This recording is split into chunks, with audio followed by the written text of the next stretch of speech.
Assalamualaikum warahmatullahi wabarakatuh. Marhaba. Semoga semuanya sehat walafiat insyaallah. Amin ya rabbal alamin. Pada kesempatan ini saya akan kembali membacakan kisah Nabi, yakni Nabi Ibrahim alaihissalam.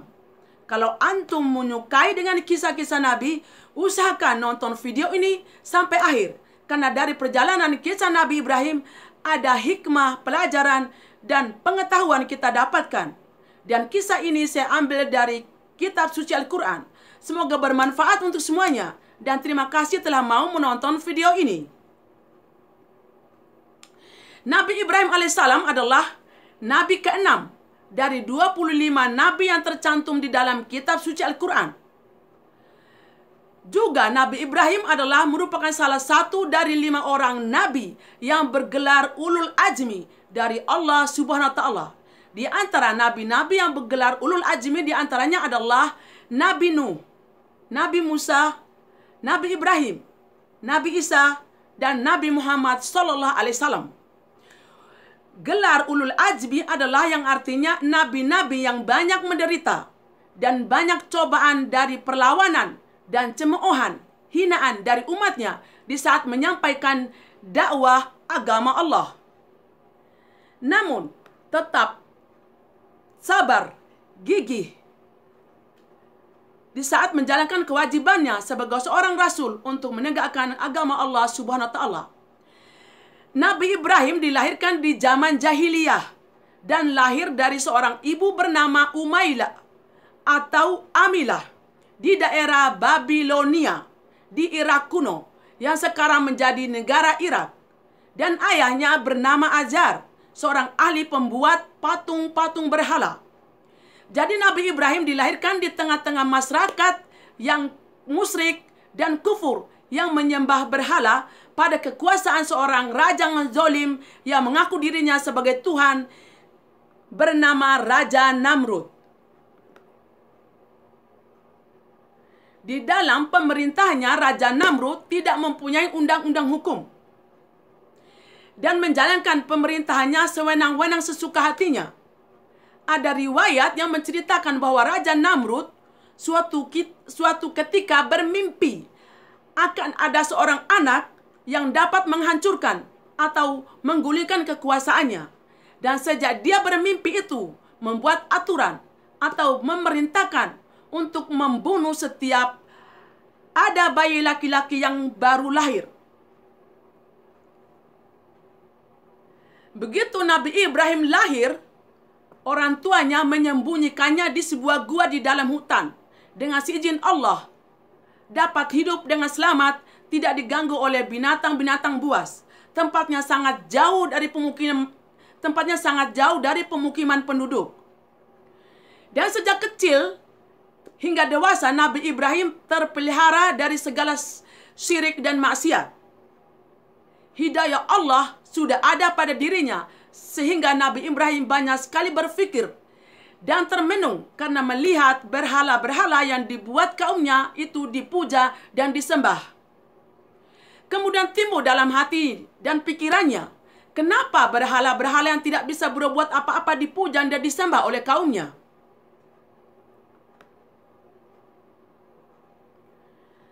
Sejak remaja, Nabi Ibrahim sering bertanya kepada ayahnya tentang Tuhan yang sebenarnya. Namun ayahnya tidak menghiraukan pertanyaannya. Nabi Ibrahim bertanya dalam hatinya, di manakah Tuhan yang sebenarnya? Dan setelah Nabi Ibrahim dewasa, memperhatikan bintang, bulan, dan matahari, apakah ini Tuhan? Dan setelah melihat kesemuanya, Nabi Ibrahim banyak berpikir dan membanding-bandingkan ketiga-tiganya. Semuanya sama, datang lalu pergi. Lalu Nabi Ibrahim bilang, aku tidak mungkin percaya kalau itu Tuhan. Maksudnya bintang, bulan, dan matahari. Di dalam Al-Quran, Allah menerangkan firman-Nya surat Al-An'am ayat 76 sampai 79 yang artinya, ketika malam menjadi gelap, dia melihat sebuah bintang, lalu dia berkata, inilah Tuhanku. Tetapi tak kala bintang itu tenggelam, dia berkata, aku tidak suka kepada yang tenggelam. Tak kala dia melihat bulan terbit, dia berkata, inilah Tuhanku. Tetapi setelah bulan itu terbenam, dia berkata, sesungguhnya jika Tuhanku tidak memberi petunjuk kepadaku, pastilah aku termasuk orang-orang yang tersesat. Kemudian, dikala dia melihat matahari terbit, dia berkata, inilah Tuhanku, ini yang lebih besar. Maka tak kala melihat matahari itu tenggelam, dia berkata, hai kaumku, sesungguhnya aku terlepas diri dari apa yang kamu persekutukan. Sesungguhnya aku menghadapkan diriku pada Tuhan yang menciptakan langit dan bumi dengan cenderung kepada agama yang benar. Dan aku bukanlah termasuk orang-orang yang mempersekutukan Tuhanku.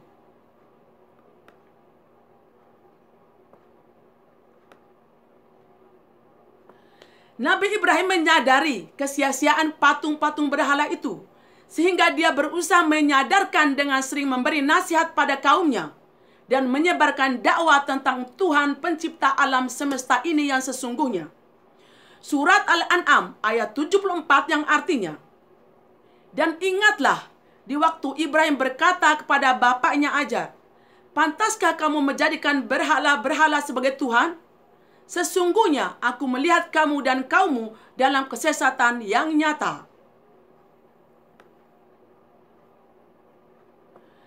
Dan melihat ayahnya yang tetap tidak mau meninggalkan penyembahan berhala atau patung-patung itu, Nabi Ibrahim merasa sedih dan ingin ayahnya menyadari kekeliruannya.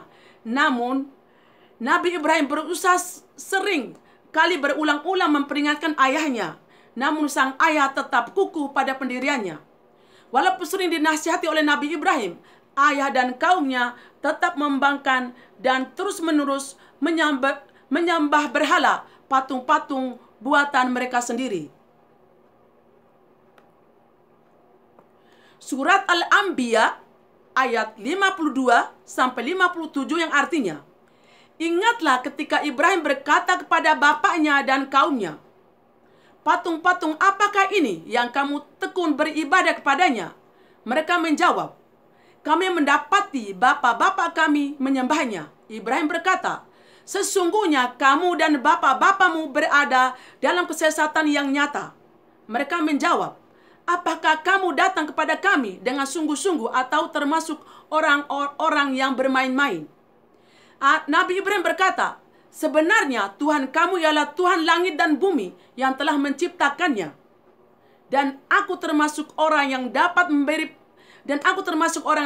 memberi bukti atas yang demikian itu. Demi Allah, sesungguhnya aku akan melakukan tipu daya terhadap berhala-berhalamu sesudah kamu pergi meninggalkannya. Pada suatu ketika, kaumnya pergi bersama-sama dengan Raja Namrud untuk pergi bersukaria, meninggalkan kampung halaman mereka. Kemudian Nabi Ibrahim pergi ke rumah berhala-berhala mereka itu. Surat Al-Anbiya ayat 58 yang artinya, maka Ibrahim membuat berhala-berhala itu hancur, berpotong-potong kecuali yang besar atau induknya, dan patung-patung yang lainnya, agar mereka kembali untuk bertanya kepadanya. Dan berhala-berhala itu oleh Nabi Ibrahim dipecah-pecahkan satu persatu. Dan kecuali ada satu yang patung yang paling besar, tidak dihancurkannya. Oleh Nabi Ibrahim dikalungkannya kampak atau parang besar di leher patung besar itu.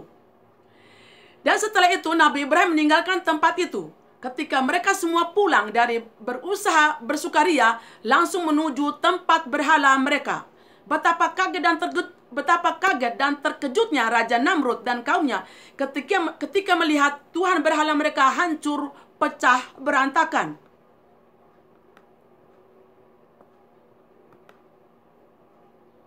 Surat Al-Anbiya ayat 50 Surat Al-Anbiya ayat 52 dan 60 sampai 61 yang artinya,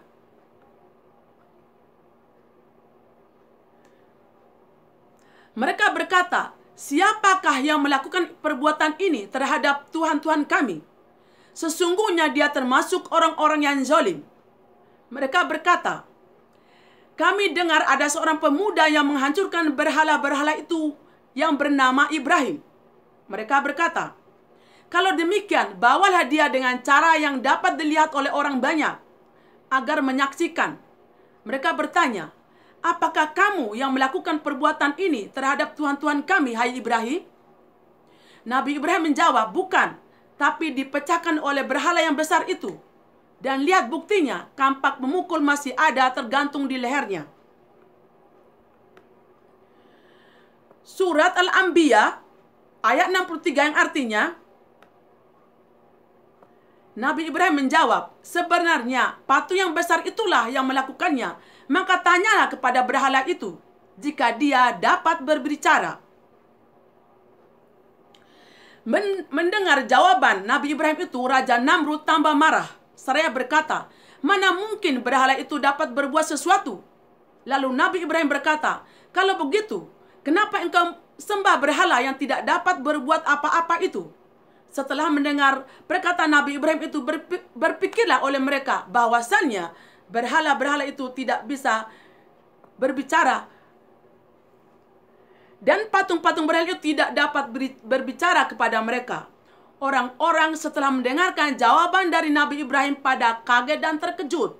Dan mulai menyadari atau mengakui kebenaran Nabi Ibrahim alaihissalam. Tapi mereka masih meragukan juga. Surat Al-Anbiya ayat 64-65 yang artinya, maka telah kembali kepada kesadaran mereka dan lalu berkata, sesungguhnya kamu sekalian adalah orang-orang yang menganiaya diri sendiri. Sesungguhnya kamu, hai Ibrahim, telah mengetahui bahwa berhala-berhala itu tidak dapat berbicara. Nabi Ibrahim dengan tegas mengatakan bahwa perilaku mereka itu sangat tersesat, tidak masuk di akal. Semua pernyataan dan sikap yang tegas Nabi Ibrahim kepada kaumnya dipandang sebagai keberanian dalam menyampaikan dakwah agama Allah. Namun, kaumnya tetap ingkar terhadap ajaran dibawa oleh Nabi Ibrahim alaihissalam. Walaupun Nabi Ibrahim orang yang benar, namun Raja Namrud marah dan makin membenci terhadap Nabi Ibrahim. Segera saja Raja Namrud memerintahkan kaumnya atau tentaranya untuk membakar Nabi Ibrahim. Surat Al-Ankabut ayat 24 yang artinya, maka tidak lain jawaban kaum Ibrahim selain mengatakan, bunuhlah atau bakarlah dia. Lalu Allah menyelamatkannya dari api. Sesungguhnya pada yang demikian itu benar-benar terdapat tanda-tanda kebesaran Allah bagi orang-orang yang beriman. Surat As-Safaat ayat 97 yang artinya, mereka berkata, dirikanlah suatu bangunan untuk membakar Ibrahim, lalu lemparkanlah dia ke dalam api yang menyala-nyala. Demikianlah Nabi Ibrahim harus menjalani hukuman mati dari Raja Namrud yang zalim. Mereka semua datang menyaksikan pembakaran terhadap Nabi Ibrahim. Mereka mengikat tubuh Nabi Ibrahim dengan kencang-kencangnya dan dilemparkannya ke dalam api yang menyala-nyala dengan sangat besar. Dan Raja Namrud dan kaumnya ketawa dengan senang karena dikiranya tubuh Nabi Ibrahim sudah hangus dimakan api. Tetapi Allah Subhanahu wa taala lebih berkuasa di atas segala-galanya.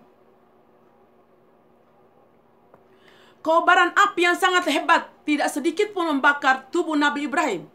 Dan Allah Subhanahu wa taala senantiasa melindunginya. Surat Al-Anbiya ayat 69 yang artinya, kami berfirman, hai api, menjadi dinginlah dan selamatkanlah bagi Ibrahim.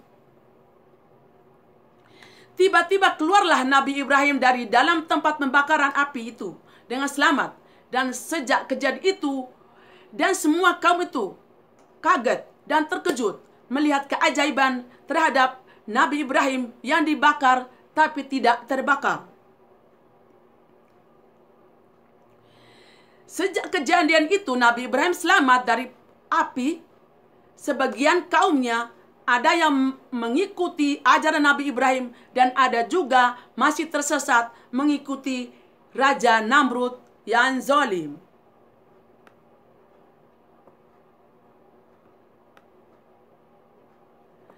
Raja Namrud dan sebagian kaumnya tetap dalam kekufuran walaupun kekuasaan Allah dibuktikan di depan mata mereka dengan selamatnya Nabi Ibrahim dari kobaran api. Ada riwayat yang menceritakan sempat dialog Nabi Ibrahim dengan Raja Namrud setelah selamat dari api. Pembakaran maksudnya. Surat Al-Baqarah ayat 258 yang artinya, apakah kamu tidak memperhatikan orang yang mendebat Nabi Ibrahim tentang Tuhannya Allah? Karena Allah telah memberikan kepada orang itu pemerintahan, kekuasaan. Ketika Ibrahim mengatakan, Tuhanku ialah yang hidupkan dan yang mematikan. Orang itu berkata, aku dapat menghidupkan dan mematikan. Ibrahim berkata, sesungguhnya Allah menerbitkan matahari dari timur, maka terbitkanlah dia dari barat. Lalu heran, terdiamlah orang kafir itu, dan Allah tidak memberi petunjuk kepada orang-orang yang zalim. Raja Namrud dan sebagian kaumnya dan bala tentaranya tetap dalam kekufuran, dan Allah menghukum mereka dengan mengirim azab dengan datangkan nyamuk-nyamuk yang banyak kepada mereka dan masuk ke lubang hidung dan menggigit mereka dan menyedot darah-darah mereka sampai akhirnya mereka mati semua menjadi tulang belulang. Wallahu alam.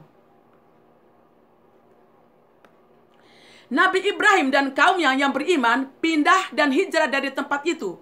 Setiap orang yang durhaka kepada Allah pasti akan diazab oleh Allah cepat atau lambat, teman-teman. Itu sekian dulu kisah dari saya, Nabi Ibrahim. Insya Allah ada kelanjutan kisah yang kedua, masalah bagaimana Nabi Ismail bisa ada jam-jam di sampingnya. Dan teman-teman, semoga kita semua termasuk umat Muhammad Rasulullah SAW yang taat pada Allah dan Rasulnya agar selamat dunia dan akhirat. Amin ya Rabbal Alamin. Semoga panjang umur panjang umur kita semua, sehat walafiat. Insyaallah bertemu lagi dengan saya video lainnya. Ada kelanjutan kisah Nabi Ibrahim bagian yang kedua insyaallah. Wassalamualaikum warahmatullahi wabarakatuh.